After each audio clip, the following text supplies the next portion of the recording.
arte de rua é uma discussão polêmica na sociedade. De um lado, há quem defenda que ela é uma maneira de expressão, rebeldia e protesto. Já por um outro, dizem que ela é vandalismo e sujeira. Diante disso, o Reverso UFES hoje convidou o artista Renato Reim para falar um pouco sobre o assunto. Obrigada por ter vindo, Renato, ter aceitado o nosso convite. Me agradeço. Hoje eu queria te perguntar, em princípio, qual seria a marca do grafite capixaba para você? Eu acho que quando você pergunta sobre marca, assim, vem algumas coisas na minha cabeça, assim. Primeiro que eu penso se essa marca seria tipo um estilo que a gente conseguisse identificar dentro do grafite capixaba, né? E eu acho que é uma característica do grafite capixaba, assim como uma marca, não ter uma identificação assim de estilo. Eu acho que ele sofreu, com o passar do tempo, influência de estilos de outros estados, assim, cidades e de outros países. E aqui eu acho que a gente ainda não chegou numa imagem assim que a gente identifique o grafite capixaba, né, por essa imagem. E eu acho que esse é um ponto positivo, assim, porque a gente pode observar uma grande diversidade, assim, de estilos dentro do movimento de grafite capixaba, né?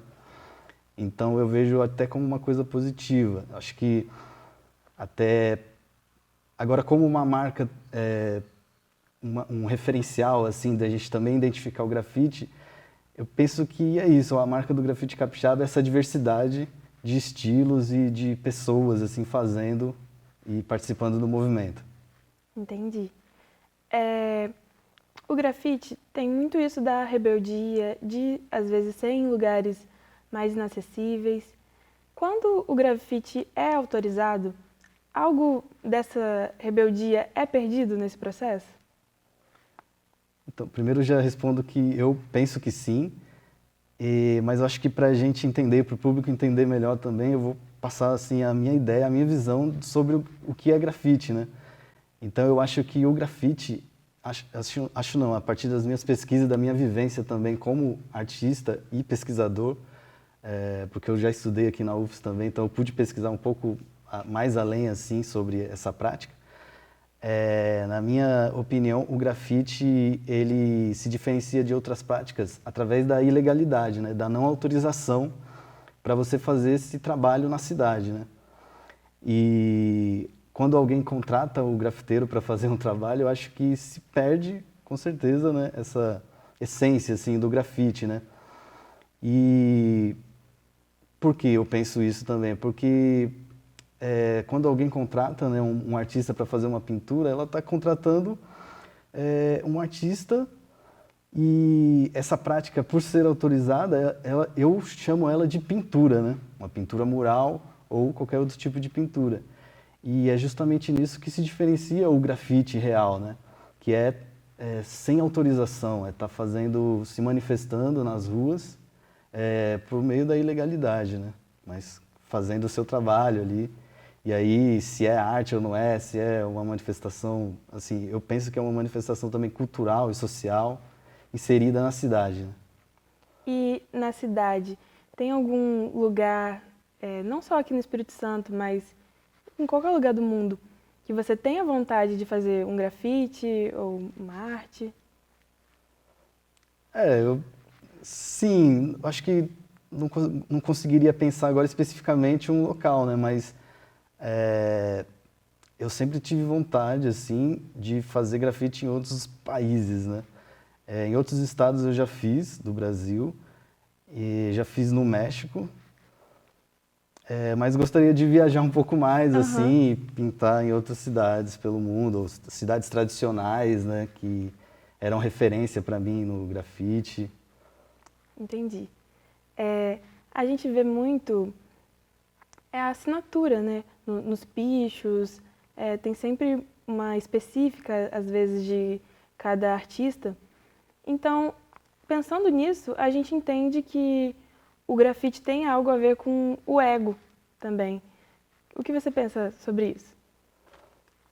Eu acho que tem a ver com o ego, assim, mas aí eu começo a pensar se é uma coisa negativa ou positiva, porque eu penso que essa manifestação do grafite, né, que é essa essência também de você escrever o nome, fazer sua tag, ela vem até das primeiras expressões, assim, um exemplo, de uma criança, assim, ou de um aluno. Eu mesmo escrevia meu nome nos lugares onde eu ia antes de fazer grafite, assim, criança, sempre vi crianças, pessoas escrevem, né, às vezes visitam um lugar, sei lá, escrevem numa árvore ou em alguma coisa do tipo. E eu penso que no grafite isso existe mesmo, acho que é relacionado ao ego. Aí eu acho que teria que a gente estudar mais de outras áreas, tipo da psicologia, se tem a ver com o egoísmo, assim. Mas eu vejo que há também um ponto que às vezes eu me preocupo em não só escrever o meu nome, fazer coisas além disso, né? Mas mantenho essa tradição também de fazer o nome da tag, acho que é importante. E às vezes eu coloco até como uma problemática, assim, levanto para outros amigos ou para quem está começando, assim, para tentar não limitar a pessoa também a fazer só o nome, só a tag, né? Tentar ampliar um pouco o discurso e as possibilidades, assim, de atuar nesse meio. Muita gente entende o grafite só como aquelas artes mais elaboradas, grandes e coloridas. Mas aí eu queria entender, então, se esse grafite e o popularmente chamado picho tem alguma diferença ou se tem a ver, como é que é isso? Para mim, o grafite e a pichação são a mesma coisa, são a mesma prática, né? Definem a mesma prática. Então, quando eu falo de grafite, eu estou vendo, assim, para as pessoas em casa entenderem melhor, geralmente é aquilo que não agrada muito, né? Como eu falei, é uma prática feita de maneira ilegal, que eu acho que essa é uma questão definidora da condição de grafite, né? E o picho também, né? Então, o que vai diferenciar as duas práticas, ao meu ver, são as imagens criadas. O grafite, esse nome grafite, ele vem dessa criação, desse surgimento dele nos Estados Unidos, né?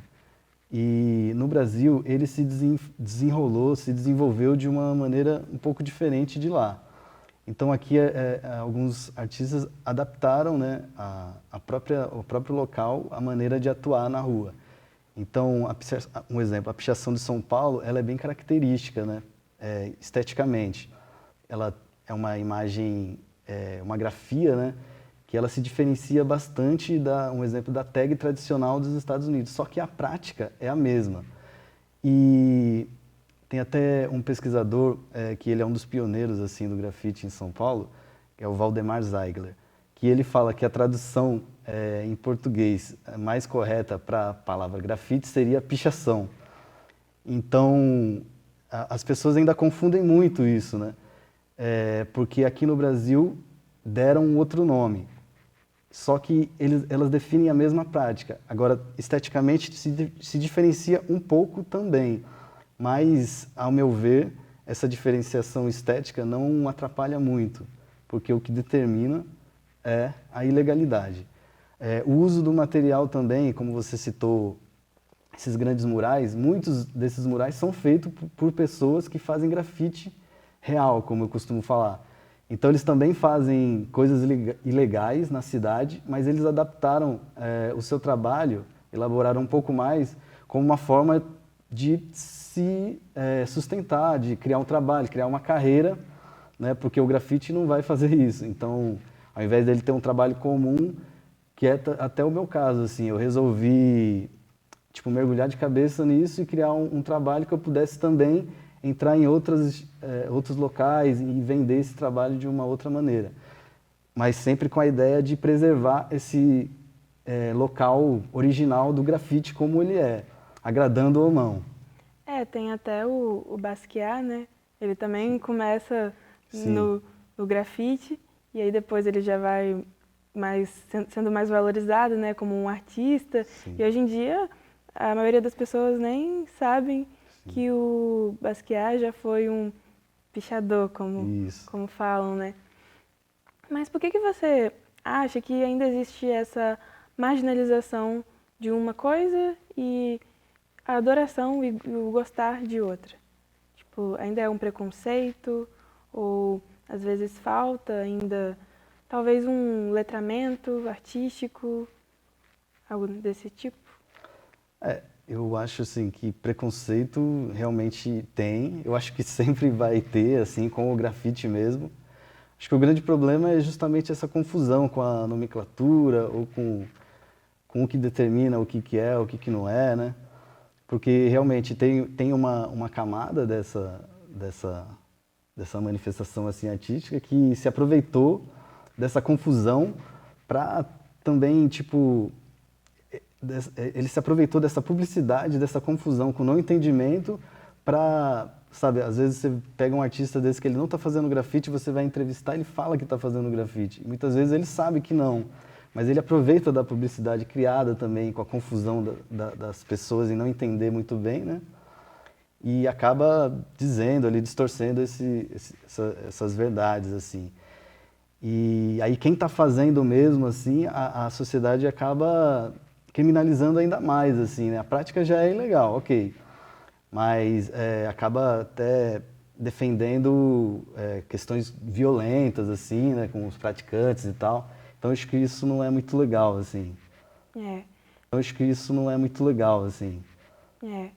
E nisso de dar, às vezes, um maior espaço para o grafite, tem a exposição, né, que está tendo aqui na UFES. Você podia falar um pouquinho do seu trabalho, do que você está expondo lá? Pois é, está acontecendo, né, a exposição Preza. Eu participo como artista e também como co-curador, ao lado do Breno Kalik, e o curador principal é o Valdir Barreto, né? E lá eu apresento 2 trabalhos, um pensado para o lado de dentro e um na fachada da galeria, né? É interessante também trazer essa exposição para a conversa, porque, um exemplo, esses 2 trabalhos que eu fiz lá, eu não considero que sejam grafites. Mesmo eu fazendo grafite, eu não considero eles sendo grafite. A imagem de fora eu faço na rua também, ilegalmente. Aí eu considero grafite. Só que ali não. E a arte de dentro é uma arte um pouco mais politizada, né? Eu quis levar uma discussão acerca assim do momento político que a gente está passando, propor uma reflexão e tal. E no de fora eu fiz já um trabalho mais abstrato, assim, sem uma ideia fixa, assim, Aham. bem apontada, né? Então é isso, Renato. Obrigada por ter vindo aqui hoje, por ter aceitado o nosso convite. Eu que agradeço. E esse foi o Reverso UFES de hoje. Obrigada por ter assistido. Até a próxima edição.